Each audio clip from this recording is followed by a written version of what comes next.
to Cover Story. This week I travelled to South Mumbai to take a look at Milind Deora's campaign. Milind, if you recall, is a two-term Congress MP from this area, and I'm standing here in Marine Drive, which actually falls in Milind Deora's constituency. And after this, we're going to go and take a look at how Milind Deora's campaign is panning out.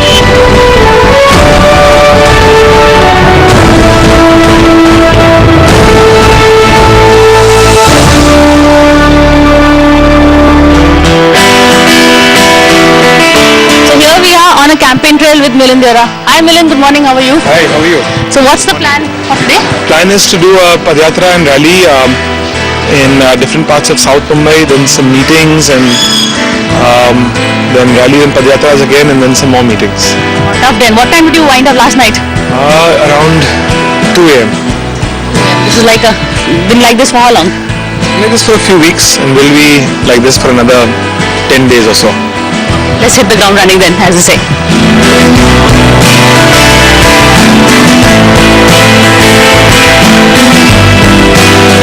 Milind, where exactly are we going, and can you tell us a bit about your constituency? Is it largely, the investor class, upper middle class, or is it more slum dominated? We are going to a place, an area called Khetwadi, which is the lesser known part of Sobo for those who only know South Mumbai as Worli Seaface and Pedder Road and Marine Drive. So the real heart of the constituency is really as you move east. Here it's really old buildings because this is the old part of the city. Coming back to this cluster development policy, what we've done is we work with the state government now to look at, rather than developing individual buildings, to develop clusters, develop block by block. And that allows the state to plan the infrastructure much better. You also know as MP from Manhattan, that's right?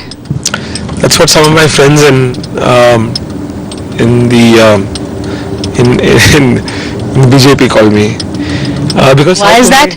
Because South Mumbai is it's a commercial capital of city is a commercial capital of the country, and South Mumbai is really the economic nerve center of India.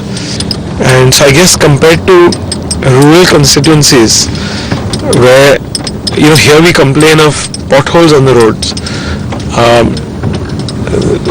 In other constituencies there are no roads.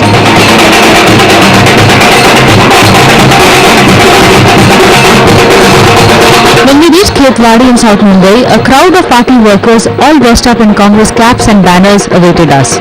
Milind's campaign tempo led the way through the chawls as shopkeepers greeted him with the odd mithai, and some even charred rose petals on him in true Bombay filmy style. Milind, we are here right in the middle of a campaign. This is an area you visited when you were a kid also with your father, right? Yes. How does it feel like to come back in your own right as an MP? Well, now I've been representing this area for 10 years. So for example, this particular place there's a local Maharashtrian population and there's a local Rajasthani population, people who come from Sanchor in Rajasthan, who are all involved in the metal business, the stainless steel business. And even one of the local corporators, municipal councillors from this area is from that community, our Congress corporator. So we have always enjoyed the support of this community of both the Maharashtrians and the Sanchori Rajasthanis, which in some ways is what I am, because I'm half Maharashtrian and I'm half Rajasthani. How is that? My mother is Maharashtrian and my father is Marwadi. So that's just how South Mumbai is, and we've always represented both sections equally. Right in the middle of a campaign, we are here on the campaign truck with Milind Deora. While he's talking to us, he's got people around, so there is also a campaign mithai happening. In fact, I'm going to ask him how he keeps his weight down after eating so much of mithai that he's getting every 2 minutes. The Aam Aadmi Party made any difference over here? No, so my point is, I was one of the few congressmen who thought it's a good idea to support them in Delhi.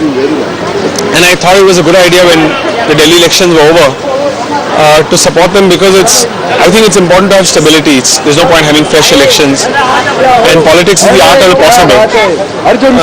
So I was one of the few congressmen, while my party didn't want to support them, I felt I threw my weight behind the idea of supporting them. But like many others who were observing them, I was very disappointed with what they did. and the fact that they couldn't even last 50 days in government. And like I said, regardless of whether you win or lose, you sign an informal contract with the people of your constituency. But if you win, you have to guarantee them governance for 5 years. You can't say 50 days, I'm just packing up and saying I'm getting the hell out of here. And that's when, like many others, I lost respect for them, their ability to govern. And in terms of South Mumbai and outside Delhi, I think a lot of it will depend on the candidates. And fortunately for me, their candidate in South Mumbai is someone who fought against me in 2009 and pretty much has been missing in action ever since. So I think if I had a tougher candidate who was more involved in the area, who had been working in the area, had been representing people's issues, things would have been different. But I don't take anyone lightly, as I said. I treat everyone seriously. All nine. The fact that the MNS and Shiv Sena are both standing, will that divide the anti-Congress vote for your opinion? I don't again get into who'll divide what and there's people who are trying to divide my votes also.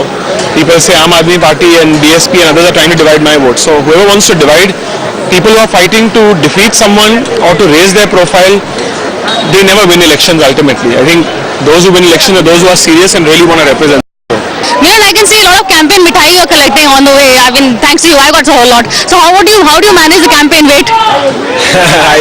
I used to, before the elections began, I'm quite regular with exercise actually. I do about 3 days of exercising a week, 3 or 4 days. Sometimes I swim, sometimes I go for a little run, sometimes I do a little bit of weight training for my spine really. Unfortunately, the last few weeks, there's no time for that. But you're doing padyatras, you're always moving around, and that alone allows you to lose weight. But as you can see, I'm running a bit of a cold, so I'm already on antibiotics because I don't want to fall ill during elections. I fell ill during both the last 2 elections. Maybe that's a lucky charm. Well, it's a lucky charm I can do without this time. So you recommend campaign for people like us to lose weight? I think it's a great way to lose weight. It's a great way to stay fit. It's pahadon फूल बरसाओ, मेरा महबूब आया. Milind, your second election as a married man. So is your wife complaining about the neglect, or she's got used to it by now? I think she's happy that I'm out of the house. So, but no, she's the first election when it was just a few months after we got married, after 26/11 happened. It was a very challenging time for us. But for someone who has no idea about politics, she's done very well in adapting to marrying a politician. It's not easy because schedules are very erratic, a lot of travel, but she's been a great, very, very supportive and very understanding spouse. I mean, more than I can ask for or dream about.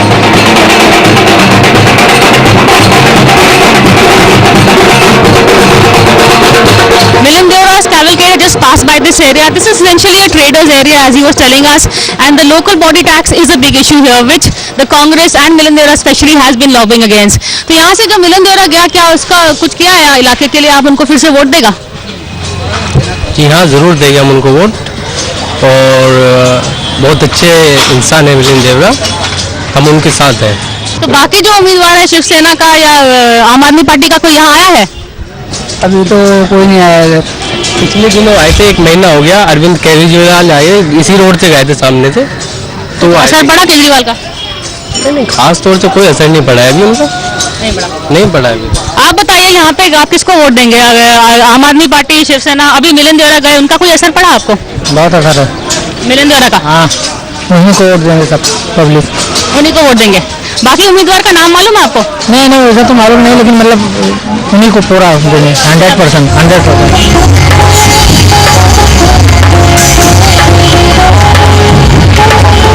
After a hectic morning's campaign, I caught up with Milind at his flat that he shares with his wife Pooja. Mindful of the campaign weight, he had a calorie-conscious lunch before we sat down to a candid chat.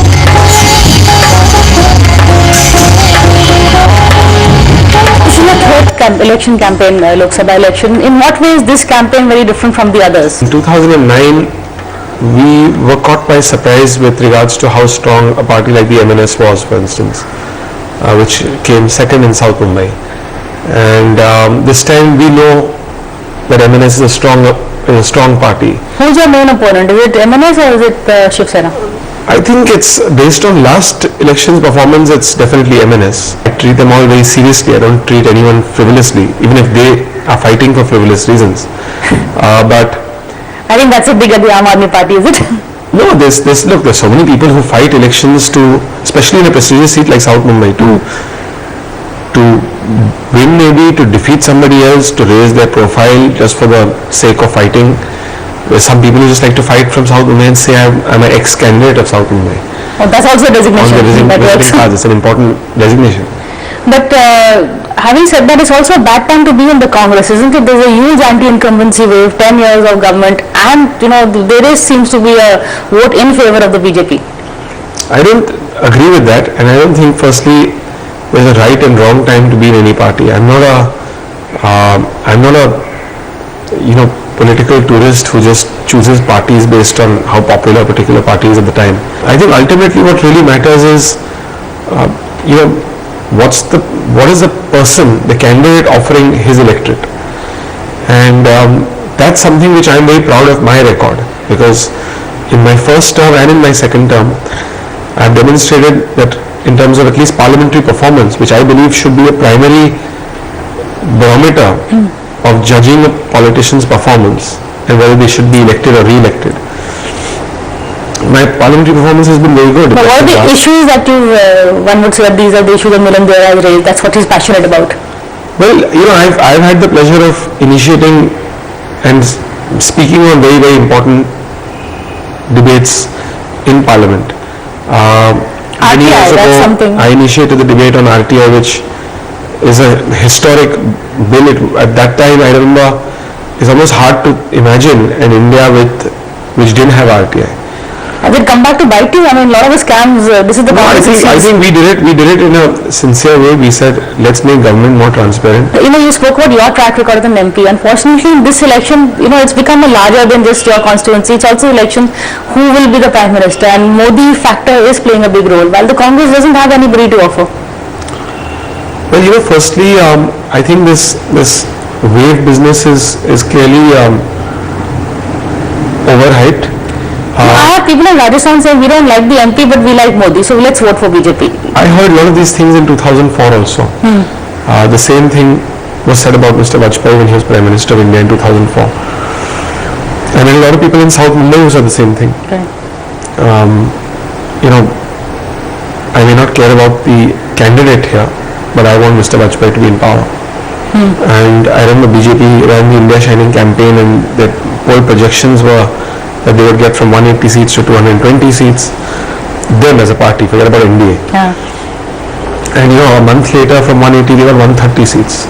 So India is too diverse and complex a country to predict waves and to say that there's a national wave in favor of somebody. I don't see any of these waves, and if there are waves, I don't see why right here in Maharashtra BJP is trying to woo a party like MNS so desperately. If there's such a wave, I don't see why the president of the BJP suddenly ditches his constituency and is trying to shift to another constituency. If there's such a wave, I don't see why Mr. Modi himself has to fight from two constituencies in India. These are all hyped things in the media just to say there's a wave. I think some sections of India buy that. Strangely enough, the educated section buys that hype.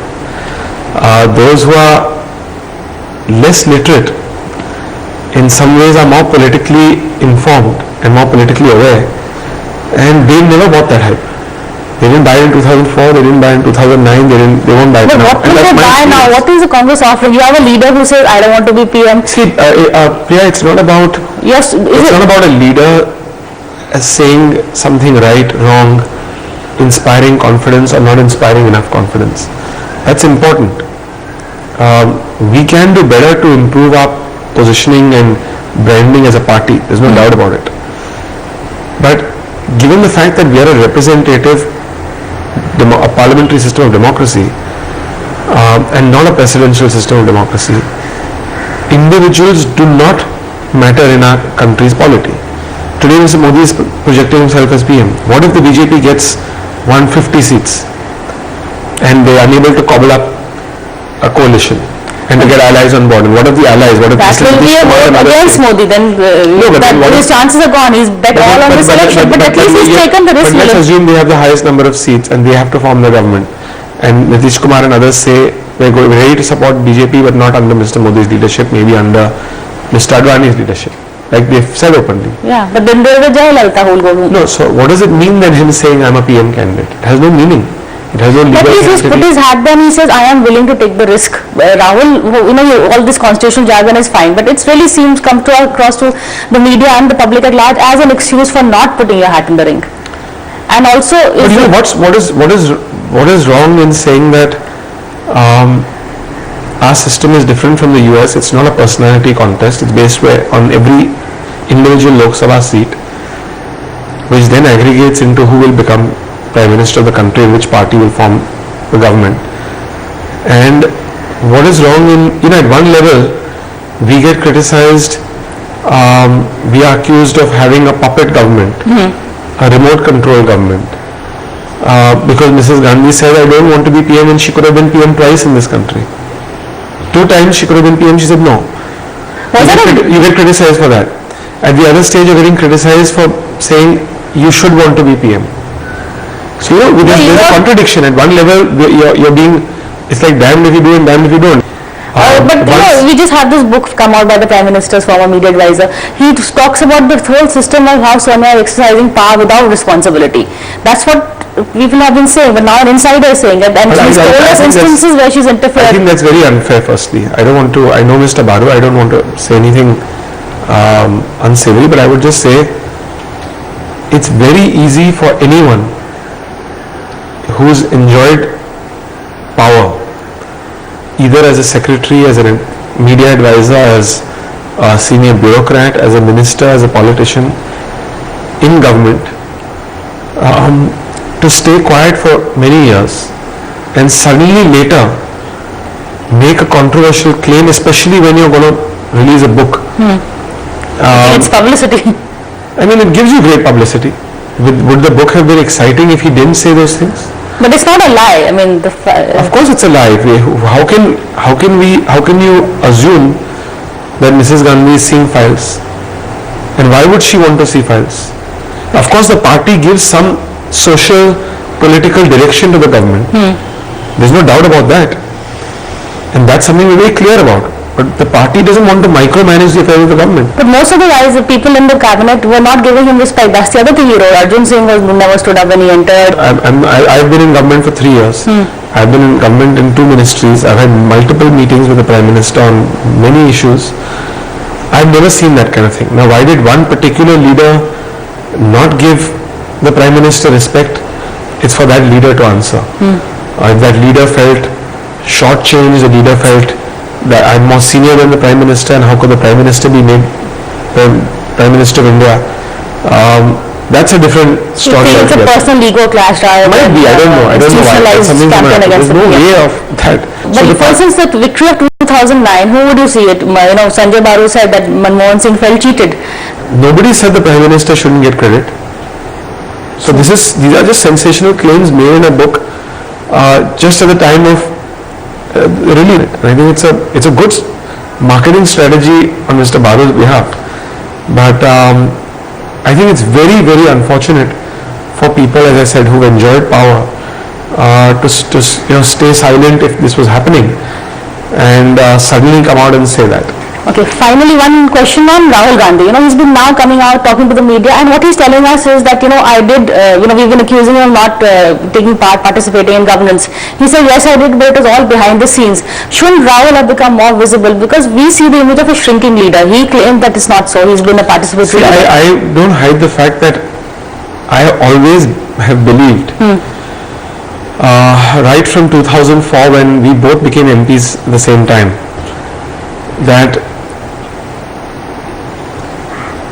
the party's leadership and even the government's leadership should be more engaging with the people of India through the media, without the media, through social media. It's something which unfortunately hasn't happened for a long time. Now, the way I look at it is, different individuals have different philosophies of communication. in your organization there will be somebody who works behind the scenes, very good hard worker, but when it comes to take credit, that person always stays right at the back. And you need to pull that person in front and say, come on, you worked so hard, you need to take credit. You think Rahul is that person? Somebody else who will do nothing, but will be right in front saying, look, I did this. That's personal philosophies of communication that different people have. But in a profession like politics, I think both are dangerous. If you decide to be, very reticent and say, I just want to do things behind the scene, but when it comes to take credit, I want to be just at the back and let someone else take credit. I just want to stay back and observe how things are being done. That's very dangerous in politics, because in public life and in politics, people need to know what you're doing. I communicate because I want people to buy into that vision and to embrace e-governance and to put pressure on the political establishment to make more government services in electronic form. The second variety also is very dangerous, which is the person who just comes and thumps his chest and says, I take credit for something good that happened, when that person didn't work hard enough. So that's also very dangerous, and that eventually falls flat in its face. The advantage of being a little reticent is, in the long run, you can still come out and let people know what you've been doing, what you believe in, take credit for some of the initiatives you've been behind. It's still better than being the guy who just thumps his chest and says, look, I'm God and I've done everything great. And that happens in every office and every workplace, for instance. Well, you have a lot of thumping chest people who now don't even want to fight the election. They're so scared to put their money where their mouth is. They've been 5 years, media seen them preening in front of the cameras. I don't know if anyone's afraid to fight an election. I think different people have given different reasons why they can't fight elections. By those reasons? If someone says, if you're talking about one of my colleagues who said he's not well, for instance, and has been ill for a long time and can't fight the election, I think one has to be decent enough to respect that. Okay, my final question is, do you think Rahul Gandhi left it too late? His coming out, engaging with the public, engaging with the media, letting us know what's on his mind, what's playing on his mind. He's doing it really in the last lap, really. He should have done this more consistently. I can't comment on why he did it late, and I'm not part of his inner team to know whether he should have done it, and I don't have the ability to advise him. You are one of the people who are close to him. No, I know him. I know him well, and he's a senior leader in my party, but I don't think he listens to my advice, for example. So there's no point in me saying what he should do or shouldn't have done. I believe in politics, when we got a chance in 2004, we should have all hit the ground running. We should have all been, demonstrated our aggression and constructive behavior in Parliament. You've been watching his interviews, 2 of his interviews. Do you think it's made a difference, him coming out so much, talking to people? I think interviews are, they're not easy initially for anyone. When I started doing interviews in 2004, they're not easy. You get nervous. It's not easy being in front of the camera. I can tell any of your viewers today that if I brought them in here and they were asked difficult questions by like yourself, it's not easy to face those questions. At least initially, you need to get practice to face the camera. And that's true for anyone, whether you're an actor, whether you're a politician. Sometimes they're one and the same. But so I think he's starting his whole media interactions now, and I think he's already done 2 media interviews, and I thought the second one was a very good interview. I thought he made some very, very important points, and I can assure you that the more someone gets comfortable with the medium, the easier it is for you to say what you really believe in and to say it strongly, confidently, articulately. While Milind left to catch up with the rest of his campaign schedule, we spoke to his filmmaker wife, Pooja Deora, about the latest blockbuster in the family, Milind's comeback campaign. No regrets. I got married in, I think, few months, 6 months before the 2009 election. At that point, I was like, oh my God, I'm seeing a whole new side to Milind, which I hadn't been exposed to when I knew him before we were married. Now I'm used to it, I think. So any of the causes or issues that he's taken up that really interest you? One particularly that I like a lot is the soccer challenge that he started in South Bombay, which involves a lot of schools across the board to participate. And so this is an inter-school, inter-South Bombay competition that takes place, and the kids that win every year get picked up and sent to London for training with Pool Park Rangers. And Finally, any message for him? the only message is that I think I'm really proud of him, and I think that he's going to win this election.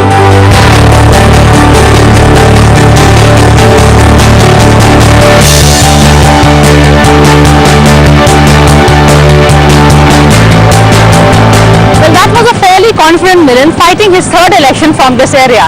His strategy seems to be count on his own work, the family goodwill, and also the fact that there could be a division in the opposition vote bank with both the Sena and the MNS fielding candidates. Well, that's it for this week. Thank you for watching Cover Story, and we'll see you again same time next week.